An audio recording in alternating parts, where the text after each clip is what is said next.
উপদেষ্টাকে উদ্দেশ্য করে বলছি, মাননীয় অর্থ উপদেষ্টাকে উদ্দেশ্য করে বলছি, মাননীয় বাণিজ্য উপদেষ্টাকে উদ্দেশ্য করে বলছি,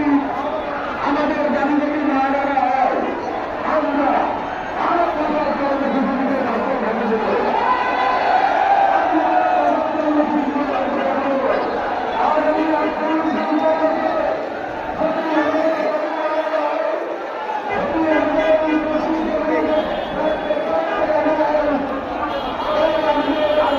প্রেস ক্লাবের সামনে হাজার হাজার মানুষের সমাগম।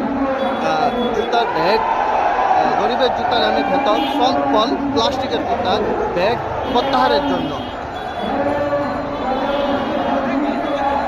প্রত্যাহারের জন্য, হাজার হাজার মানুষের